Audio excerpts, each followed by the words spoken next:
जब शक्ति अहंकार बन जाए, जब वरदान अभिशाप बनकर समाज पर कहर बरसाने लगे और जब अत्याचार की सीमाएं टूटने लगे, तब स्वयं भगवान को धर्म की रक्षा के लिए अवतार लेना पड़ता है।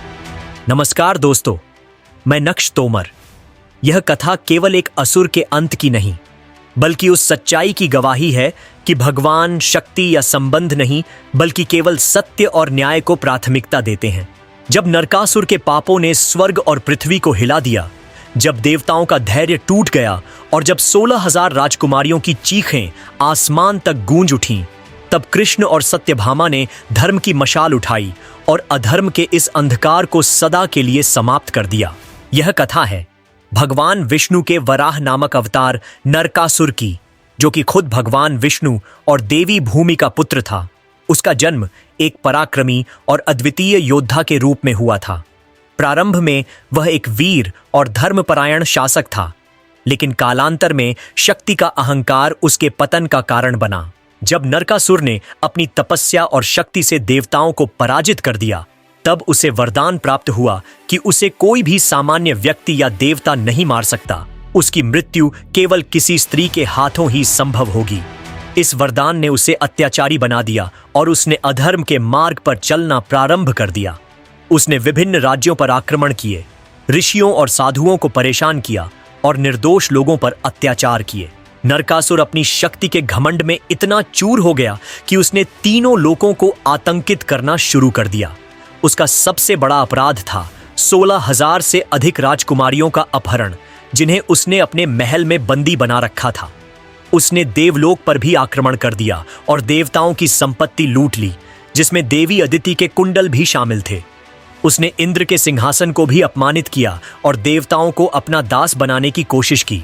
देवता, ऋषि मुनि और समस्त प्रजा उसकी क्रूरता से त्रस्त होकर भगवान विष्णु से सहायता की याचना करने पहुंचे। तब भगवान विष्णु ने उन्हें आश्वासन दिया कि उचित समय आने पर अधर्म का नाश अवश्य होगा।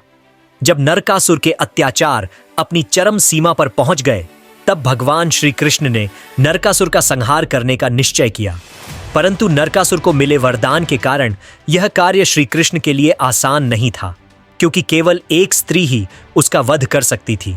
यही कारण था कि इस युद्ध में भगवान श्री कृष्ण ने अपनी पत्नी सत्यभामा को अपने साथ लिया। सत्यभामा को यह ज्ञात था कि नरकासुर को केवल स्त्री ही मार सकती है, इसलिए उन्होंने भगवान कृष्ण के साथ रथ पर सवार होकर युद्ध किया। जब श्री कृष्ण अपनी पत्नी सत्यभामा के साथ नरकासुर के महल पर पहुंचे, तब वहां भयंकर युद्ध हुआ। नरकासुर अपनी अपार शक्ति के साथ युद्ध भूमि में उतरा और भगवान कृष्ण पर भयंकर आक्रमण किए। दोनों पक्षों के बीच भयानक युद्ध हुआ, लेकिन अंततः श्री कृष्ण ने अपनी चतुराई से सत्यभामा को प्रेरित किया कि वे नरकासुर का वध करें। जैसे ही सत्यभामा ने अपने बाण से नरकासुर का वध किया, उसके अहंकार और अत्याचार का अंत हो गया। नरकासुर के अंत के बाद श्री कृष्ण ने उन 16,000 राजकुमारियों को मुक्त किया, जिन्हें नरकासुर ने बंदी बना रखा था। इन सभी राजकुमारियों को समाज में सम्मान देने के लिए श्री कृष्ण ने उन्हें अपनी पत्नी के रूप में स्वीकार कर लिया। यह कथा यह भी दर्शाती है कि भगवान केवल युद्ध और संहार के लिए नहीं आते, बल्कि समाज में सद्भाव और न्याय स्थापित करने के लिए भी कार्य करते हैं। नरकासुर का वध कार्तिक मास की चतुर्दशी तिथि को हुआ था, इसलिए इस दिन को नरक चतुर्दशी के रूप में मनाया जाता है। इसे छोटी दीपावली भी कहा जाता है। नरकासुर की कहानी केवल एक पौराणिक कथा नहीं, बल्कि एक महत्वपूर्ण शिक्षा है कि सत्ता और शक्ति का प्रयोग सदैव धर्म और न्याय के लिए किया जाना चाहिए।